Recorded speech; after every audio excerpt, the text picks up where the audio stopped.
Jagan versus Ramoji Rao, ఇది కాలమహిమో జగన్మహిమో అంటూ రామోజీ నోటి వెంట వేదాంతం పలికించారు సీఎం జగన్. 60 ఏళ్ల సామ్రాజ్యాన్ని ముప్పు తిప్పలు పెడుతున్నాడని టాక్. అంతేనా? మార్గదర్శి వ్యవహారంలో సిఐడి ఎంత దూరం వెళ్లిందో తెలుసా? సుప్రీంకోర్టు ఏమని ఆదేశాలు ఇచ్చిందో అందరికీ తెలిసిందే.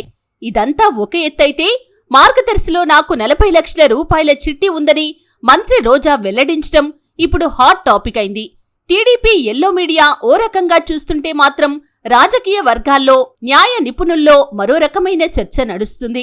సీఎం జగన్ ప్రభుత్వంలో వైఎస్సార్ కాంగ్రెస్ పార్టీ ఎమ్మెల్యేలు, ఎమ్మెల్సీలు, ఎంపీలు, మంత్రుల్లో కేవలం ఒకే ఒక్క రోజా మాత్రం మార్గదర్శి చిట్స్ 40 లక్షల చిట్టి కట్టారు.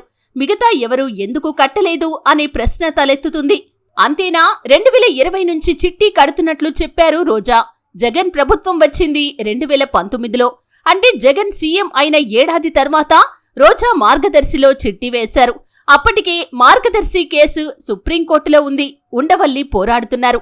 అంతేనా? జగన్ సీఎం అయిన తర్వాత నుంచి రామోజీ మరింత బరితెగించి వార్తలు రాస్తున్నారు. పచ్చగడ్డి వేస్తే భగ్గుమనే స్థాయిలో యుద్ధం నడుస్తుంది. ఇవన్నీ తెలిసిన రోజా ఎన్నో చిట్ ఫండ్ కంపెనీలు ఉన్నా రామోజీకి చెందిన మార్గదర్శిలోనే చిట్టి ఎందుకు వేశారు అనేది ఇప్పుడు చర్చనీయాంశమైంది. అంతేకాదు, ఈటీవీలో వచ్చి జబర్దస్త్ హోస్ట్గా ఉన్న సమయంలోనూ రోజా మార్గదర్శిలో చిట్టి వెయ్యలేదు. జగన్ సీఎం అయిన తర్వాతనే మార్గదర్శిలో చిట్టి వేశారు.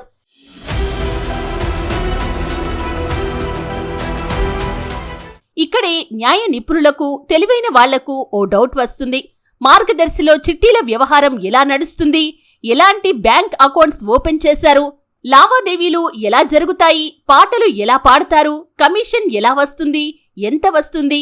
పాట పాడుకున్న తర్వాత ఆ డబ్బులను ఏ విధంగా చెల్లిస్తారు? చీటీ పాట డబ్బులు చెల్లించేవారి దగ్గర బ్లాక్ తీసుకుంటారా, వైట్ తీసుకుంటారా? ఇలాంటి అన్ని విషయాలను క్షుణ్ణంగా తెలుసుకోవటం కోసం, మనీ లావాదేవీల రూటు తెలుసుకోవటం కోసం మంత్రి రోజాతో వైఎస్సార్ కాంగ్రెస్ పార్టీనే చిట్టి కట్టించిందా? దీని వెనక జగన్ ఉన్నారా అనే సందేహాలు వ్యక్తం చేస్తున్నారు మేధావులు. 20 ఏళ్లుగా సినీ ఇండస్ట్రీలో ఉన్న రోజా సీఎం జగన్ సీఎం అయిన తర్వాత మాత్రమే మార్గదర్శిలో చిట్టి కట్టారంటే అర్థం కావటం లేదా రాజా అంటున్నారు చాలా తెలివైన వాళ్లు. అసలు మార్గదర్శి స్కామ్ బయటపడిందే ఉండవల్లి అరుణ్ కుమార్ తల్లి కట్టిన చిట్టితోనే. అది వైఎస్సార్ హయాంలో.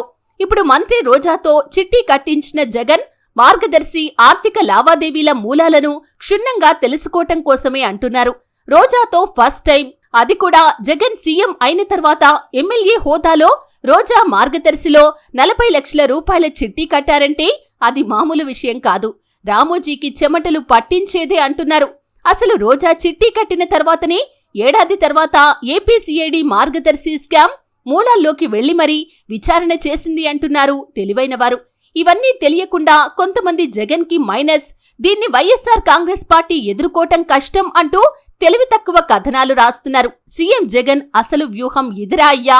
రామోజీకే చెమటలు పట్టించే, ఉగ్గుపాలు కక్కించే ప్లాన్ రా అయ్యా? ఇప్పుడు చెప్పండబ్బాయిలు, జగన్ దెబ్బ అదుర్స్ కదూ. టీడీపీకి, రామోజీకి అర్థం కావాలంటే మరో జన్మ ఎత్తాలిలే.